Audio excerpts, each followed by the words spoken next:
ನಮಸ್ತೆ TV 20 news Kannada ವಾಹಿನಿಗೆ ಸ್ವಾಗತ. ಸಾಮಾಜಿಕ ಹೋರಾಟಗಾರ ಉಮೇಶ್ ಕೆ ಮುದ್ನಾಳ್ ಅವರ ನಿರಂತರ ಹೋರಾಟಕ್ಕೆ ಮಣಿದ ರಾಜ್ಯ ಗೃಹ ಇಲಾಖೆ ನೂತನ ಪೊಲೀಸ್ ಠಾಣೆ ಉದ್ಘಾಟನೆಗೆ ಸಜ್ಜಾಗಿದೆ. ಇದೇ ಡಿಸೆಂಬರ್ 4ರಂದು ಗೃಹ ಸಚಿವ ಜಿ ಪರಮೇಶ್ವರ್ ಉದ್ಘಾಟನೆ ಮಾಡಲಿದ್ದಾರೆಂಬ ಮಾಹಿತಿ ಸಿಕ್ಕಿದೆ. ಇದು ಉಮೇಶ್ ಮುದ್ನಾಳ್ ಹೋರಾಟಕ್ಕೆ ಸಿಕ್ಕ ಸ್ಪಂದನೆಗೆ ಹರ್ಷ ವ್ಯಕ್ತಪಡಿಸಿದ್ದಾರೆ.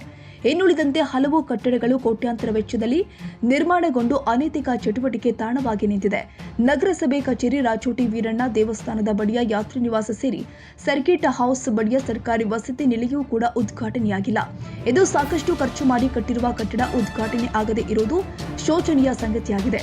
ಕೋಟ್ಯಾಂತರ ರೂಪಾಯಿ ವೆಚ್ಚದಲ್ಲಿ ಕಟ್ಟಿರುವ ಕಟ್ಟಡದಲ್ಲಿ ಕಚೇರಿ ಮಾಡುವ ಬಯಕೆ ಇಲ್ಲದಿದ್ರೆ ಬಾಡಿಗೆಗಾದರೂ ನೀಡಿದ್ರೆ ಸರ್ಕಾರದ ಬೊಕ್ಕಸಕ್ಕೆ ಹಣವಾದರೂ ಬರುತ್ತೆ. ಆದರೆ ಜಿಲ್ಲಾಡಳಿತ ಹಾಗೂ ಇಲ್ಲಿನ ಜನಪ್ರತಿನಿಧಿಗಳ ನಿಷ್ಕಾಳಜಿಯಿಂದ ಕೋಟ್ಯಾಂತರ ವೆಚ್ಚದಲ್ಲಿ ನಿರ್ಮಾಣವಾದ ಕಟ್ಟಡ ಹಾಳು ಬಿದ್ದಿದೆ. ಇತ್ತ ವಸತಿ ಶಾಲಾ ವಿದ್ಯಾರ್ಥಿಗಳು ಕೊರೆಯುವ ಚಳಿಯಲ್ಲಿ ಗ್ರಾಮೀಣ ಭಾಗದ ವಿದ್ಯಾರ್ಥಿಗಳು ಸ್ಕೂಲ್ ಕಾಲೇಜಿಗೆ ತೆರಳುತ್ತಿದ್ದಾರೆ. ಆದಷ್ಟು ಬೇಗ ವಸತಿ ನಿಲಯ ಉದ್ಘಾಟನೆ ಮಾಡಿದ್ರೆ ಗ್ರಾಮೀಣ ಮಕ್ಕಳು ಸೇರಿ ಸಾರ್ವಜನಿಕರಿಗೆ ಅನುಕೂಲ ಆಗುತ್ತೆ. ಸರ್ಕಾರದ ಖಜಾನೆ ಲೂಟಿ ಮಾಡಿ ಕಟ್ಟಿರುವ ಕಟ್ಟಡವನ್ನ ಆದಷ್ಟು ಬೇಗ ಉದ್ಘಾಟನೆ ಮಾಡುತ್ತಿದ್ರೆ ಉಗ್ರ ಹೋರಾಟ ಮಾಡಲಾಗುತ್ತೆ.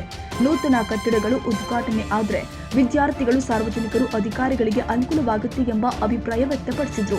ನಂತರ ಹೋರಾಟದಿಂದ ಇವತ್ತು ನಗರ ಪೊಲೀಸ್ ಠಾಣೆ ಉದ್ಘಾಟನಾ ಭಾಗ್ಯ ಕಂಡಿರ್ತಕ್ಕಂಥದ್ದು, ಗೃಹ ಇಲಾಖೆ ಸ್ಪಂದಿಸಿರ್ತಕ್ಕಂಥ ನಮ್ಮ ಹೋರಾಟಕ್ಕೆ ಸಿಕ್ಕಂಥ ಜಯ. ಆದರೆ ಜಿಲ್ಲೆಯಲ್ಲಿ ಸುಮಾರು 15 ಕೋಟಿವರೆಗೆ ಖರ್ಚು ಮಾಡಿ ಕಟ್ಟಿರ್ತಕ್ಕಂಥ ಇನ್ನು ವಿವಿಧ ಕಟ್ಟಡಗಳು, ಅಂದರೆ ಉದಾಹರಣೆಗೆ ಏನದ ನಗರಸಭೆ ಕಟ್ಟಡ ಸುಮಾರು 6 ಕೋಟಿಗಿಂತ ಹೆಚ್ಚಿಗೆ ಖರ್ಚು ಮಾಡಿ ಕಟ್ಟಿದ್ರೆ ಅದು ಕೂಡ ತಕ್ಷಣ ಉದ್ಘಾಟನೆ ಮಾಡಬೇಕು.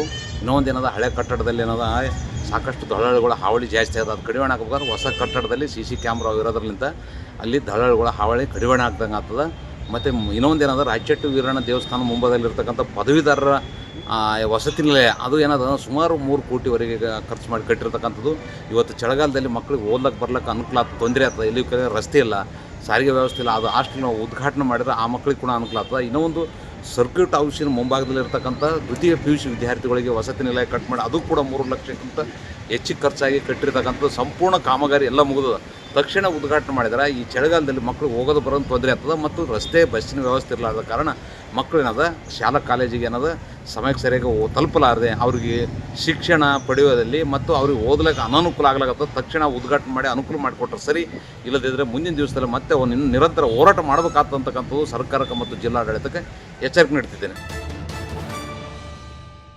ಕನ್ನಡಿಗರ ಮೆಚ್ಚಿನ ನಿಮ್ಮ ಟಿವಿ 20 ಕನ್ನಡ ವಾಹಿನಿ ಇದೀಗ ಟಿವಿಯಲ್ಲಿ ಲಭ್ಯ.